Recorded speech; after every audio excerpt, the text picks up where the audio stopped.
Hello दोस्तों, नमस्कार। आप सभी का स्वागत है डीआरके टीवी पर। मैं हूं आपका दोस्त डॉक्टर कन्हैया, बीकानेर, राजस्थान से। दोस्तों, आज इस वीडियो के माध्यम से हम बहुत ही इंपॉर्टेंट टॉपिक के ऊपर बात करने वाले हैं कि एक तरफ तो होता है एंजाइटी वाला माइंड और एक तरफ होता है नॉर्मल माइंड। एंजाइटी वाला माइंड जो हमेशा ओवर थिंकिंग में रहता है और ये हमेशा ओवर थिंकिंग से फ्री रहता है। एंजाइटी वाला माइंड है, उसके अंदर हमेशा पास्ट या फ्यूचर का चलता रहता है, जबकि नॉर्मल माइंड के अंदर हमेशा प्रेजेंट का चलता रहता है। एंजाइटी वाला माइंड है, उसके अंदर सेरोटोनिन का लेवल कम होता है, जबकि नॉर्मल माइंड के अंदर सेरोटोनिन का लेवल ज्यादा होता है, ऑप्टिमम होता है और उतना होता है जितना हमारे आनंद के लिए जरूरी है, हमें मस्ती देने के लिए जरूरी है। जो एंजाइटी वाला माइंड है वो अपने वर्क पर फोकस नहीं कर पाता, जबकि नॉर्मल माइंड है वो हमेशा अपने वर्क पर फोकस करता है। एंजाइटी वाला माइंड है, उसके अंदर छोटी छोटी चीजें दिमाग के अंदर रुक जाती है, जबकि नॉर्मल माइंड के अंदर इस प्रकार की कोई भी चीज दिमाग के अंदर नहीं रुकती, दिमाग हमेशा प्रेजेंट में रहता है। तो दोस्तों, ऐसा क्या डिफरेंस है नॉर्मल माइंड और एंजाइटी वाले माइंड के अंदर, इसको हम बहुत अच्छे से एलोबरेट करने वाले, बहुत अच्छे से एक्सप्लेन करने वाला हूं। और क्या कारण है जिसकी वजह से एक माइंड है वो एंजाइटी वाला माइंड बन जाता है और एक माइंड जो है वो नॉर्मल माइंड रहता है। बहुत अच्छे से समझना दोस्तों, जो एंजाइटी वाला जो माइंड है,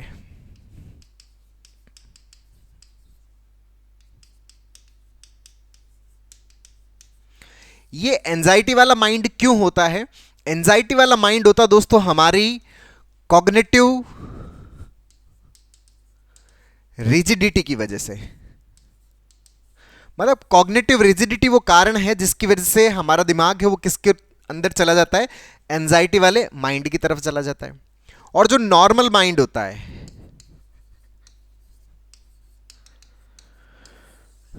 नॉर्मल माइंड किस कारण से होता है? नॉर्मल माइंड होता है दोस्तों कॉग्निटिव फ्लेक्सिबिलिटी के कारण।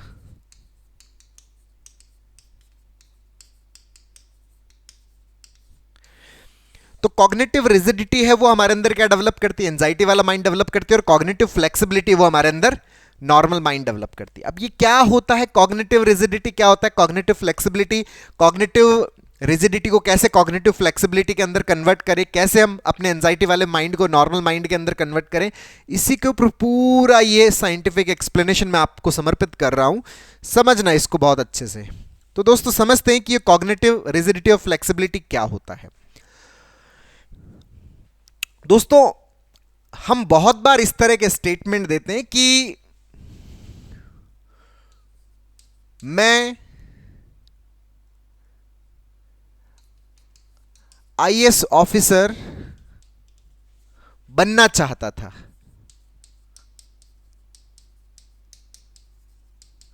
या मैं डॉक्टर बनना चाहता था,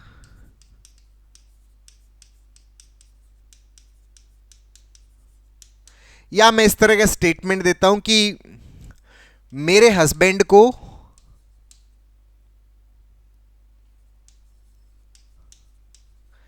ऐसा होना चाहिए था।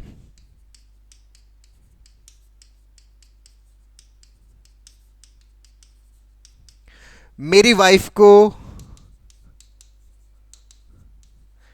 इस तरह से बोलना चाहिए था।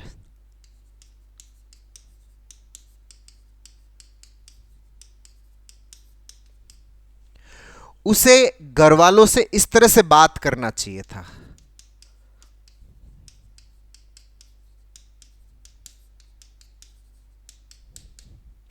हम अक्सर इस तरह के स्टेटमेंट्स देते हैं कि इन चीजों को इस तरह से होना चाहिए था।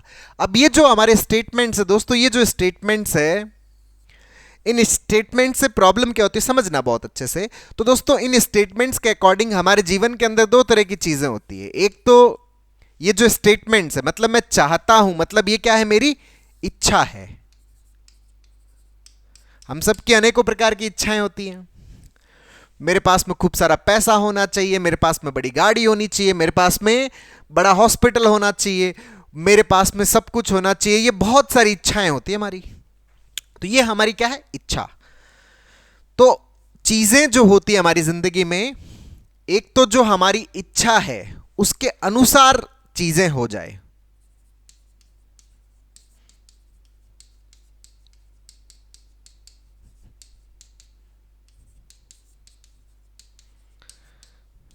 मतलब जो वास्तविकता है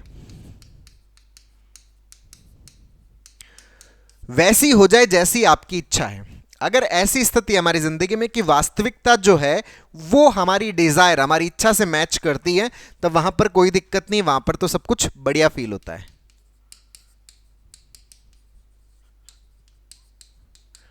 वहां पे तो अच्छा ही फील होता है, वहां पे तो कोई दिक्कत नहीं है अगर इच्छा और आपकी रियलिटी, वास्तविकता मैच हो जाए। दिक्कत कब होती है? दिक्कत तब होती है जब वास्तविकता जो है वो इच्छा के अकॉर्डिंग नहीं होती।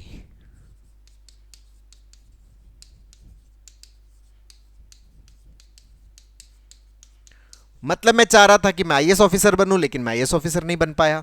मैं चाह रहा था कि मैं डॉक्टर बनूं, लेकिन मैं डॉक्टर नहीं बन पाया। मैं चाह रहा था कि हस्बैंड ऐसा होना चाहिए था, लेकिन वो वैसा नहीं है। मैं चाह रहा था कि वाइफ को इस तरह से बोलना चाहिए था, लेकिन वो कुछ और बोलती है। मैं चाहता हूं कि बात उनको इस तरह से करनी चाहिए थी, लेकिन वो इस तरह से बात नहीं करते। मैं चाह रहा था कि मैं गया तो उन लोगों को मुझे सम्मान देना चाहिए था, वो उन्होंने मुझे सम्मान नहीं दिया।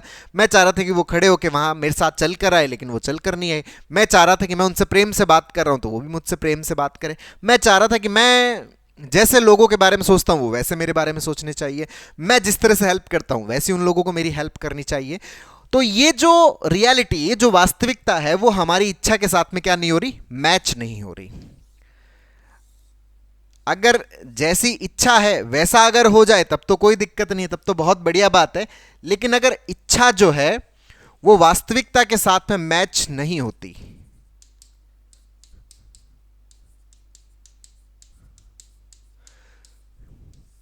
तो बड़ी तकलीफ होती है। और ये तकलीफ दुनिया के हर व्यक्ति को होती है, कोई ऐसा नहीं कि खाली एक ही व्यक्ति को होती है, हर व्यक्ति को ये तकलीफ होती है। अब ये जो तकलीफ होती है, अब ये तकलीफ हमारी आगे कंटिन्यू चलेगी या ये तकलीफ हमारी खत्म हो जाएगी, ये इस बात पर डिपेंड करता है कि आपका जो माइंड है वो कॉग्निटिव रिजिडिटी वाला है या कॉग्निटिव फ्लेक्सिबिलिटी वाला है। मतलब आपका जो माइंड एंजाइटी वाला है या आपका माइंड नॉर्मलिटी वाला है। अगर आपका माइंड एंजाइटी वाला है तो ये तकलीफ आपकी लगातार चलेगी, लंबी चलेगी। और अगर आपका माइंड कॉग्निटिव फ्लेक्सिबिलिटी वाला है तो ये जो तकलीफ है ये आपकी खत्म हो जाएगी, आपको आगे तकलीफ महसूस नहीं होगी। समझना कैसे कि अब ये जो तकलीफ है, मान लीजिए कि यहां पर क्या पॉसिबिलिटीज है कि अगर तकलीफ हो रही है, अब तकलीफ हो रही है और पॉसिबिलिटी ये है कि या तो मैं अपनी इच्छा पर कायम रहता हूं,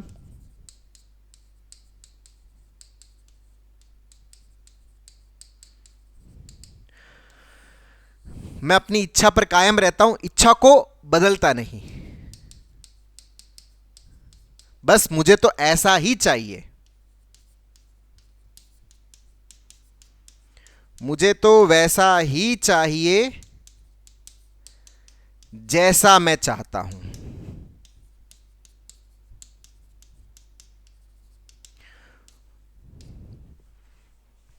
तो जैसा मैं चाहता हूं वैसा मुझे मिला नहीं।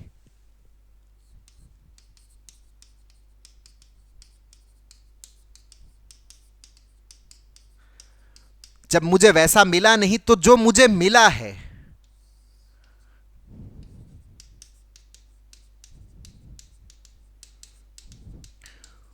वो क्या है? वो है रियलिटी, वो है वास्तविकता।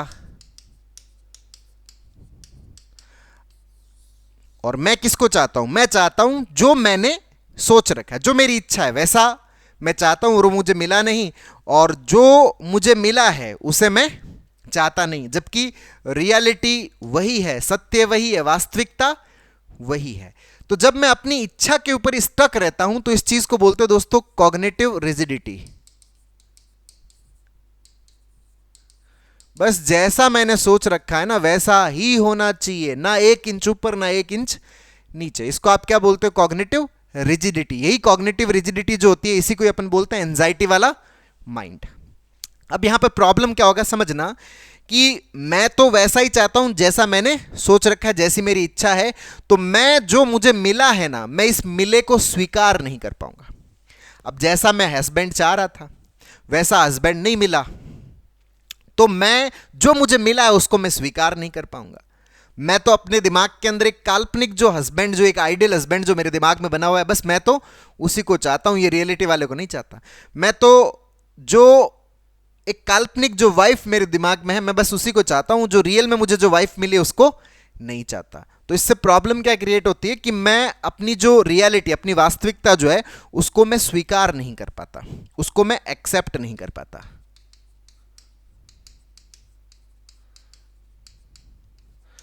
अब जब आप अपनी वास्तविकता को स्वीकार नहीं कर पाते, आप अपनी रियलिटी को स्वीकार नहीं कर पाते, तो आप क्या कोशिश करते हो? आप कोशिश करते हो कि आप अपनी वास्तविकता को अपनी इच्छा के अनुसार बदलने की कोशिश करते हो।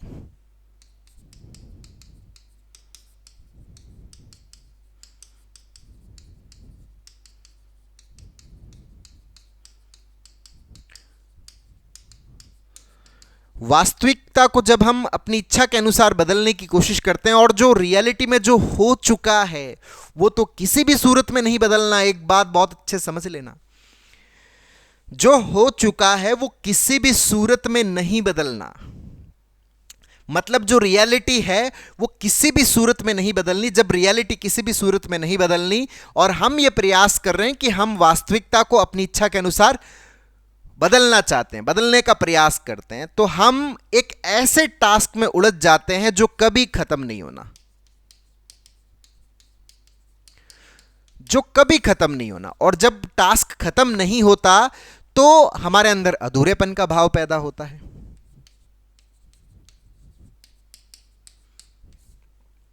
अधूरेपन का जो भाव है, अब अधूरे आदमी को डर लगता है, इनसिक्योर फील करता है। अधूरेपन के अंदर हमारे अंदर क्या पैदा होती है? असुरक्षा पैदा होती है, डर पैदा होता है। और इसी असुरक्षा, इसी डर की वजह से हमारा दिमाग है वो ओवर थिंकिंग में जाता है, जिसकी वजह से ऑक्सीडेटिव स्ट्रेस होता है, और उसकी वजह से केमिकल इम्बैलेंसिंग होती है, और उसकी वजह से एंजाइटी पैदा होती है। क्योंकि आप किस चीज की कोशिश कर रहे हो? आप रियलिटी को चेंज करने की कोशिश कर रहे हो। भाई जो हो गया, अब मैं अपनी जिंदगी में जो कदम चल के आ चुका हूं, जो मैंने मेरा बचपन जी लिया, नहीं मैं तो इस परिवार का नहीं, मैं तो इस परिवार में पैदा होना चाहता था, अब उसमें नहीं मिला, नहीं मुझे वो परिवार पसंद नहीं है, ये माता पिता नहीं, मेरे तो ऐसे माता पिता होते तो कितना बढ़िया रहे, तो मैं तो इन माता पिता को चाहता हूं। मैं तो अगर इस स्कूल में पढ़ता, मैं तो इस स्कूल में पढ़ना चाहता हूं, मैं इस स्कूल में नहीं चाह रहा था। भाई जो रास्ता आप चलकर आ चुके हो, आज जिस जगह पर खड़े हो, जो अतीत आपका बीत चुका है, उससे बेस्ट रियलिटी आपके जीवन में कुछ हो नहीं सकती, उससे बेस्ट मोमेंट आपके जीवन में कुछ हो नहीं सकता। लेकिन आप ये सोचते हो कि नहीं, जो मैं चाहता था वो तो मुझे मिला नहीं, और जो मुझे मिला उसको मैं चाहता नहीं, तो जो मुझे मिला मैं उस मिले को अपनी चाहत के अनुसार बदलने की कोशिश करता हूं, जो किसी भी सूरत में नहीं बदल सकता, क्योंकि जो हो चुका सो हो चुका। उससे बड़ा सत्य आपके जीवन का कुछ और हो ही नहीं सकता, जो हो चुका। लेकिन फिर भी आप उसको बदलने का प्रयास करते हो, फिर भी आप उसको अगर चेंज करने का प्रयास करते हो, तो आप एक ऐसे टास्क में चले जाते हो जो किसी भी सूरत में खत्म नहीं होना। मतलब आपका दिमाग लगातार चलेगा, आप 24 घंटे चलेगा, ओवर थिंकिंग होगी, ऑक्सीडेटिव स्ट्रेस क्रिएट होगा, उसकी वजह से केमिकल इंबैलेंसिंग होगी, और उसकी वजह से आपके अंदर एंजाइटी होगी। इसीलिए मैंने बोला कि जो कॉग्निटिव रिजिडिटी वाला माइंड है, वो कौन सा माइंड है? एंजाइटी वाला माइंड। तो एंजाइटी वाला माइंड बेसिकली क्या है? कॉग्निटिव रिजिडिटी वाला माइंड, जो रिजिड है कि जो मैंने सोच लिया, जो मेरी इच्छा है ना, अगर उस इच्छा के अनुसार नहीं है तो बस कुछ नहीं है। जो मिला उसको फिर हम स्वीकार नहीं करते, उसको एक्सेप्ट नहीं करते। तो ये हमारे अंदर क्या पैदा करती है? एंजाइटी पैदा करती है। तो यही जो कॉग्निटिव रिजिडिटी, वो वजह है जिसकी वजह से जब हमारी इच्छाएं पूरी नहीं होती तो जो तकलीफ होती है, वो तकलीफ हमारे लिए क्या बन जाती है? एक मानसिक परेशानी बन जाती है, एंजाइटी बन जाती है। दूसरा यहां पर क्या हो सकता है कि जो हमारी इस तकलीफ को खत्म करता है, दूसरा यहां पर यह हो सकता है कि हम अपनी इच्छा को वास्तविकता के अनुसार क्या करें? बदले। इच्छा को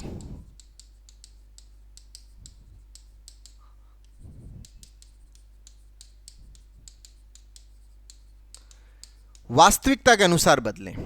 इसका क्या मतलब है कि भाई जो मिला है, जो मिल चुका है, वो तो सबसे बड़ी रियलिटी है। तो जो सबसे बड़ी रियलिटी है, जो सबसे बड़ा सत्य है, उस सत्य के अनुसार ही अपनी इच्छा, मतलब जो वास्तविकता है उसी को ही अपनी इच्छा बना लेना। जो वास्तविकता है उसी को अपनी इच्छा बना लेना। मतलब जिस हस्बैंड के साथ में हूं वही मेरे लिए क्या है? ड्रीम हस्बैंड था। जिस तरह से वो व्यवहार कर रहा है वही मेरे लिए ड्रीम व्यवहार था, जिस तरह से मेरी पत्नी मेरे साथ में व्यवहार कर रही है वही मेरे लिए ड्रीम व्यवहार था, जिस तरह से मेरी फैमिली मेरे साथ में व्यवहार कर रही है वही मेरे लिए ड्रीम व्यवहार था। मतलब इसी की मेरी इच्छा थी, जो मुझे मिल रहा है उसी को मैं अपनी इच्छा मान लूं, जो मेरे साथ हो रहा है उसी को जब मैं अपनी इच्छा मान लूं, तो वहां पर जो वास्तविकता है, जो रियलिटी है, जब मैं रियलिटी को अपनी इच्छा मान लेता हूं तो रियलिटी को मैं क्या करता हूं, पूरी तरह से स्वीकार करता हूं, पूरी तरह से एक्सेप्ट कर लेता हूं। इसी चीज को बोलते हैं कॉग्निटिव फ्लेक्सिबिलिटी।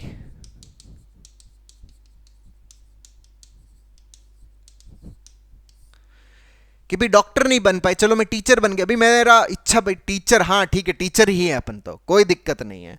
अच्छा हम आईएएस ऑफिसर बनना चाहते थे लेकिन बने क्या आरएस, हाँ हम तो आरएस भी अपने लिए पूरा एकदम अपना ही है, अपन ही आरएस है ना, अपनी इच्छा ही यही थी। मतलब जो चीज हमारी रियलिटी है, जो चीज हमारी वास्तविकता है, जो घटनाएं घट चुकी है वो घटनाएं ही मेरी क्या है, इच्छा है। मतलब मैं अपनी इच्छा को क्या कर लेता हूं, वास्तविकता के अकॉर्डिंग क्या कर लेता हूं, अपडेट कर लेता हूं, रियलिटी के अकॉर्डिंग क्या कर लेता हूं, अपडेट कर लेता हूं। क्योंकि दोस्तों जो हम जी चुके हैं, जो हमारे साथ में घटित हो चुका है, अब वो किसी भी सूरत में नहीं बदलने वाला। जब नहीं बदलने वाला तो जो हो चुका है, जो हमें मिल चुका है, उसी को हम अपनी क्या बना ले, इच्छा बना ले। वो जो मिला हुआ है वो हमारी इच्छा से ही मिला हुआ है, उसको अगर हम इस रूप में ले जाएं तो उसी को आप क्या बोलते हो, कॉग्निटिव फ्लेक्सिबिलिटी बोलते हो। और जब आप कॉग्निटिव फ्लेक्सिबिलिटी वाले मोड में होते हो तो ये आपका नॉर्मल माइंड होता है, ये हैप्पी माइंड होता है, ये आनंद वाला माइंड होता है, ये मस्ती वाला माइंड होता है, ये मजे वाला माइंड होता है, जो हमेशा प्रेजेंट मोमेंट के अंदर रहता है। अच्छा इससे होता है क्या, देखिए जब आप अपनी वास्तविकता को स्वीकार कर लेते हो, जब आप अपने हुई हुई घटनाएं जो हैं उन घटनाओं को जब आप एक्सेप्ट कर लेते हो, उसको स्वीकार कर लेते हो, तो उससे आप जो हो चुका है, अब आप उसको जब स्वीकार कर लेते हो तो आप उससे क्या हो जाते हो, मुक्त हो जाते हो, उससे आप फ्री हो जाते हो। जब आप उससे फ्री हो जाते हो तो आपके दिमाग में किसी भी प्रकार की कोई ओवर थिंकिंग नहीं होती। जब ओवर थिंकिंग नहीं होती तो आपका दिमाग ऑक्सीडेटिव स्ट्रेस में नहीं जाता, जिसके कारण से आपके अंदर केमिकल इंबैलेंसिंग नहीं होती, और केमिकल इंबैलेंसिंग जब आपके अंदर नहीं होती तो आपके भीतर एंजाइटी भी पैदा नहीं होती। मतलब घर के अंदर कोई किसी भी तरह से आपके साथ में व्यवहार कर रहा है, वो व्यवहार आपके दिमाग में स्टक ही नहीं करेगा, क्योंकि वो सारा व्यवहार आपका क्या बन जाएगा, आपका एक्सपेक्टेड बिहेवियर बन जाएगा। जब जो चीजें आपके साथ में हो रही है, जो रियलिटी में जो हो रहा है, जो रियलिटी में जो हो चुका है, जब आप उन सब चीजों को अपना डिजायर्ड बिहेवियर बना लेते हो, डिजायर्ड आउटकम मान लेते हो, तो आपकी इच्छा हर परिस्थिति में पूरी होती है, प्रतिपल आपकी इच्छा पूरी होती है। और जब प्रतिपल आपकी इच्छा पूरी होती है, क्योंकि जो हो रहा है वो क्या है, आपका इच्छा का व्यवहार है, आपका इच्छा का आउटकम है। हाँ ये सब मेरी इच्छाएं हैं जो हुआ, तो फिर कुछ भी अधूरापन फील नहीं होता। जब कुछ भी अधूरापन फील नहीं होता तो दिमाग हमेशा क्या रहता है, शांत रहता है। क्योंकि दिमाग में जब अधूरापन होता है ना, दिमाग उस अधूरेपन को सही करने की कोशिश करता है, क्योंकि अधूरापन हमारे अंदर इंफीरियरिटी कॉम्प्लेक्स पैदा करता है, और पूर्णता हमारे अंदर नॉर्मलिटी पैदा करती है, सुपीरियरिटी कॉम्प्लेक्स पैदा करती है। और हर इंसान क्या फील करना चाहता है, सुपीरियर फील करना चाहता है, और हर इंसान सुपीरियर है। वो जो सुपीरियरिटी आपके भीतर अपने भीतर महसूस होती है, वो जो विशेषता आपको अपने भीतर महसूस होती है, वो आपके दिमाग को क्या करती है, शांत करती है, वो दिमाग को रिलैक्स करती है। और जब दिमाग रिलैक्स होता है, कोई ओवर थिंकिंग नहीं होती, किसी भी प्रकार का कोई ऑक्सीडेटिव स्ट्रेस नहीं होता, केमिकल इंबैलेंसिंग नहीं होती, आपको किसी भी प्रकार की कोई एंजाइटी नहीं होती। तो इस बात को बहुत अच्छे समझना कि जो कॉग्निटिव रिजिडिटी है वो हमारे अंदर क्या पैदा करती है, एंजाइटी पैदा करती है। तो कॉग्निटिव रिजिडिटी वाला जो माइंड है वो क्या होता है, एंजाइटी वाला माइंड होता है। मतलब रुक जाना, जो इच्छा है बस उसके अकॉर्डिंग नहीं हुआ, अच्छा तुमने उसके अकॉर्डिंग मुझसे बात नहीं की, तुम्हें इस तरह से बात करनी थी, उसने अपने हिसाब से कुछ और तरह से बात कर ली, बस वो बात दिमाग में रुक गई, तुम्हें ऐसा करना चाहिए, तुम ऐसा ही करो, सुबह उठने पर मेरे साथ में ये होना चाहिए था, वैसा नहीं हुआ, बस अटक गया वो बात कि ऐसा क्यों नहीं हुआ। तो ये क्या है, कॉग्निटिव रिजिडिटी। कॉग्निटिव रिजिडिटी में हर चीज हमारे दिमाग में स्टक होती है, और कॉग्निटिव फ्लेक्सिबिलिटी में हर चीज हमारे दिमाग से बाहर निकलती है। कॉग्निटिव रिजिडिटी के अंदर ओवर थिंकिंग होती है, यहां पर थॉटलेस होता है, किसी भी प्रकार का कोई थॉट हमारे दिमाग में नहीं चलता, मतलब हमें परेशान नहीं करता। कॉग्निटिव रिजिडिटी में छोटी छोटी बातें रुकती है, फ्लेक्सिबिलिटी के अंदर कोई सी भी बात नहीं रुकती। कॉग्निटिव रिजिडिटी में आप हमेशा पास्ट में स्टक रहते हो, आप हमेशा प्रेजेंट में रहते हो, जो हो चुका उसको बदलने की कोशिश करते हो। जब जो हो चुका वो मेरी इच्छा से ही हुआ, वही मेरी इच्छा है, तो फिर बदलने की क्या जरूरत है। और चूंकि वो बदल भी नहीं सकता, तो आपने जब उसको अपनी ही इच्छा बना लिया तो फिर वो चीज़ आपके दिमाग में स्टक नहीं होती, तो फिर उसको चेंज क्या करना। इधर दिमाग ओवर थिंकिंग में, इधर दिमाग ओवर थिंकिंग से फ्री, इधर दिमाग ऑक्सीडेटिव स्ट्रेस में, इधर किसी भी प्रकार का कोई ऑक्सीडेटिव स्ट्रेस नहीं है, इधर केमिकल इम्बैलेंसिंग, इधर खूब सारा केमिकल, मतलब इधर खुशी का रसायन कम हो रहा है, इधर खूब सारा खुशी का रसायन हमें मिल रहा है, इधर एंजाइटी मिल रही है, इधर नॉर्मेलिटी मिल रही है। तो दोस्तों जो कॉग्निटिव रिजिडिटी, मतलब आप अपनी इच्छा को जब रियलिटी के अकॉर्डिंग नहीं ढाल पाते, रियलिटी के अकॉर्डिंग नहीं कर पाते, तो वो आपका एंजाइटी वाला माइंड है। और जब आप जो रियलिटी हो चुकी, जो बीत चुका है, जो आपको आउटकम मिल चुका है, उस आउटकम को ही अगर आप अपनी इच्छा बना लेते हो, उसको अपनी आप डिजायर बना लेते हो, इच्छा को उसके अकॉर्डिंग ढाल लेते हो, मतलब जो हुआ अच्छा हुआ, जो हो रहा है अच्छा हो रहा है, और जो होगा अच्छा होगा। अगर उन सब चीजों को आप अपनी इच्छा बना लेते हो, तो आप प्रतिपल अपने आप को किस में रखते हो, प्रेजेंट में रखते हो, एकदम आनंद वाला दिमाग अपने पास में रखते हो, खुशी वाला माइंड आप अपने पास में रखते हो। तो दोस्तों इस चीज को बहुत अच्छे से समझना, बहुत अच्छे से अंडरस्टैंड करना। और अगर मैं चाहता हूं कि मैं इस कॉग्निटिव रिजिडिटी वाले माइंड से फ्री हूं और कॉग्निटिव फ्लेक्सिबिलिटी वाला माइंड मेरे अंदर आए, ताकि मैं एंजाइटी से फ्री होकर नॉर्मल स्टेट में आऊं, तो मुझे मेरे जो रिजिड पैटर्न्स होते हैं, उन रिजिड पैटर्न्स को मुझे चैलेंज करना होता है, मुझे उसको ब्रेक करना होता है। तो उस ब्रेक करने के लिए हम क्या यूज करते हैं, सीबीटी की प्रैक्टिस करते हैं। तो सीबीटी हमारे जो पैटर्न्स की रिजिडिटी है उसको ब्रेक करती है और हमारे अंदर क्या पैदा करती है, कॉग्निटिव फ्लेक्सिबिलिटी पैदा करती है। क्योंकि सीबीटी के अंदर हम अपने पैटर्न्स को आइडेंटिफाई करते हैं और आइडेंटिफाई करके उसको करेक्ट करते हैं। किसके अकॉर्डिंग, रियलिटी के अकॉर्डिंग, मोर रियलिस्टिक, मोर एडेप्टिव थॉट के अकॉर्डिंग हम उसको बार बार क्या करते हैं, करेक्ट करते हैं, अभ्यास करते हैं। तो धीरे धीरे हम किसकी तरफ शिफ्ट होने लग जाते हैं, कॉग्निटिव फ्लेक्सिबिलिटी की तरफ शिफ्ट होने लग जाते हैं, जो हमें क्या फील करवाती है, बहुत ही बेहतर महसूस करवाती है, अच्छा महसूस करवाती है। तो दोस्तों उम्मीद करता हूं आपको ये वीडियो पसंद आएगा, नीचे कमेंट बॉक्स में लिखकर जरूर बताएगा। और अब तक यदि आपने मेरे यूट्यूब चैनल डीआरके टीवी को सब्सक्राइब नहीं किया तो प्लीज उसे सब्सक्राइब करें, ताकि मेरे नए वीडियो का नोटिफिकेशन आप तक सबसे पहले पहुंचे। दोस्तों हम लोग अपनी कॉग्निटिव रिजिडिटी को कैसे आइडेंटिफाई करें, कैसे उसको करेक्ट करें, और कैसे कॉग्निटिव फ्लेक्सिबिलिटी डेवलप करें, कैसे अपने एंजाइटी माइंड से फ्री हो, और कैसे हम नॉर्मल माइंड का मजा लेवें, इसके ऊपर एक स्टेप बाय स्टेप लर्निंग का एक सीबीटी का पूरा वर्कशॉप हमने लॉन्च किया है, जिसका लिंक नीचे डिस्क्रिप्शन में, जिसको आप अपने अंदर इंस्टॉल करके अपनी साइकोलॉजिकल प्रॉब्लम्स, अपनी कॉग्निटिव रिजिडिटी को पूरी तरह से खत्म करके अपने अंदर कॉग्निटिव फ्लेक्सिबिलिटी डेवलप कर सकते हो, एंजाइटी वाले माइंड से पूरी तरह से फ्री होकर एक नॉर्मल माइंड अपने भीतर डेवलप कर सकते हो। बहुत बहुत धन्यवाद दोस्तों। जय हिंद, जय भारत।